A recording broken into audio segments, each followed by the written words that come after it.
What's good, everybody? Excuse the poor quality of this video, but I have to work with what I got right now. And a little drowsy, a little sleepy, kind of getting towards the end of the night, you know. And I wanted to just talk about a subject that is interesting to a lot of people, including myself, and that's dreams.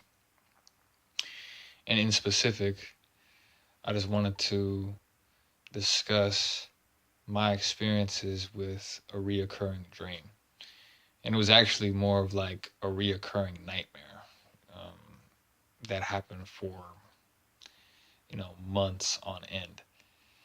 So I would say back, man, I couldn't even really pinpoint when, but it had to have been, I would say, 7 years ago now, 7 to 8 years ago. At the time, I was transitioning from a monotheistic, is that the word? Yeah, monotheistic philosophy, to more of a conscious point of view. And I was studying quantum mechanics and, astral projection and, things of this nature. And I was also deeply involved with meditation. And there was this desire that I really didn't know about, but it manifested while I was asleep that I wanted to exit the body. I wanted to leave the body. I wanted to, explore the ethereal realm. And this can happen um, through astral projection. And that's actually, the fundamentals of this practice. Um, and the clinical term for what I was experiencing could be defined as sleep paralysis. So my mind was awake, but my body was asleep. And I was able to experience the dream world while I was awake, consciously awake, but my body couldn't move easily, at least. And I remember always falling asleep. And the dream would be in my room, in my bed, with or without the lights off. And I never really knew whether or not it was real or not. And during these dreams, I would always be pulled up kind of like from my navel, you know, as if a claw, if you ever put a quarter in those machines and you have a claw come down and kind of pick up a prize, that's kind of how it felt like. It would come pick me up by the navel area and just kind of I would rise up towards the ceiling. Mind you, the ceiling is pretty much as far as I would go. And around me, there were these shadow figures, these entities that would scare the living shit out of me, pretty much. I mean, you know, there would be times where I would be on my bed, asleep, or at least I thought I was asleep. It was very hard to decipher what was real and what was not. I felt like I was fucking dealing with Freddy Krueger and The Nightmare on Elm Street, because I never really knew what was going to happen when I fall asleep. And I actually did not want to fall asleep for an extended period of time because of this. And, these figures would actually kind of, mess with me. I mean, I remember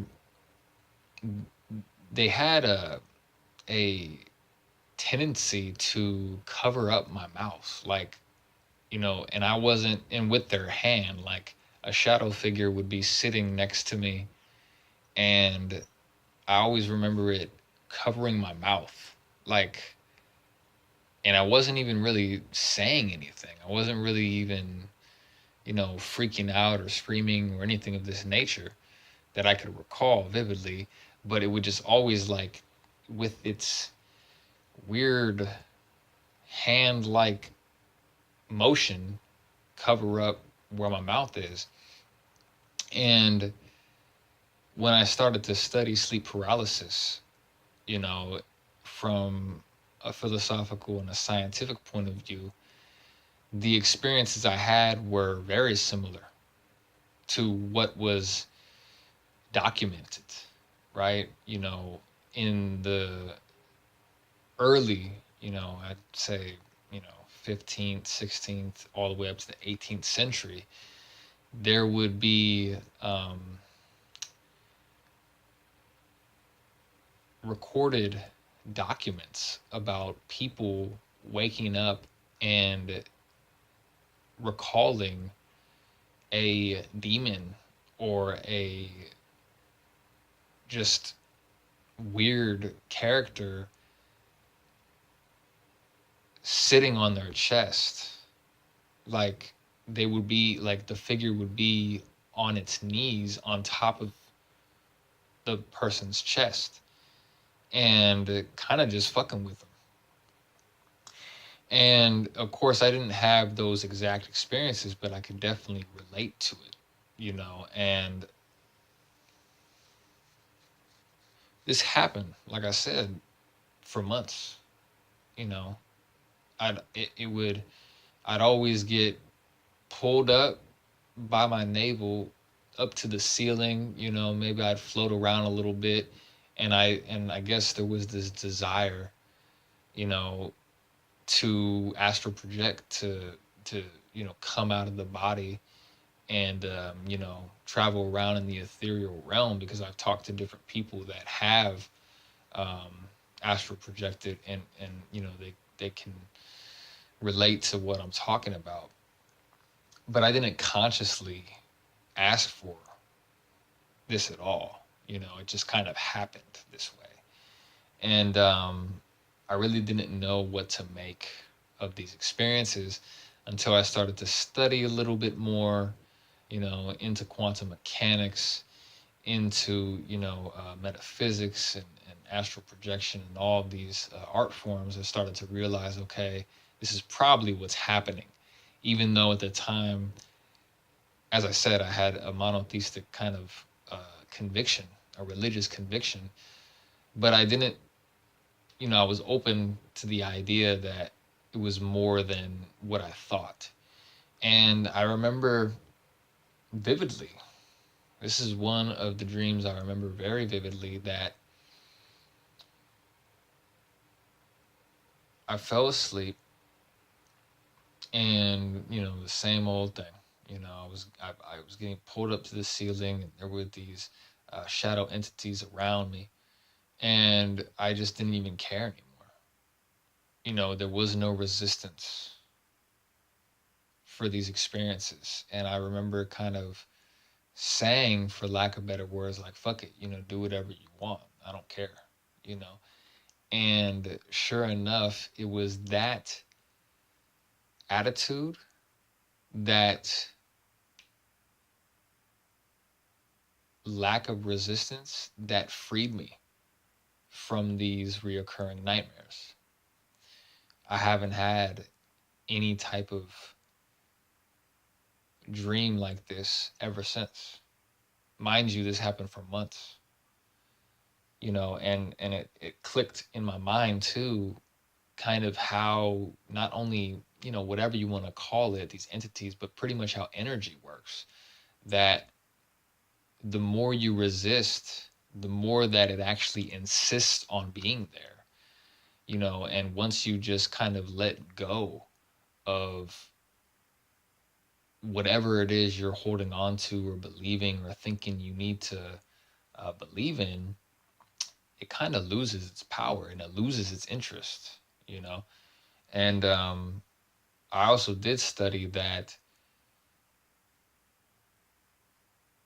from other people's experiences and explanations that, there are entities, right? Are life forms on different planes that do attempt to keep people on a certain frequency, that do attempt to keep people on this physical plane and scare the living shit out of them, to kind of scare them straight. And because they don't really want people to advance, it's not like a personal thing, it's just a matter of control. I mean, they know, once people start to become aware of reality and aware of their powers, it's very threatening for the entities that pretty much are hell bent on keeping people asleep and keeping people afraid. So, anyway, I just wanted to share this with you guys and um, connect with people that have had maybe similar experiences through astral projection or sleep paralysis or maybe reoccurring dreams, nightmares, whatever. And if you are or have experienced these things, the best advice that I can give to you is just to let it go, because that's what set me free.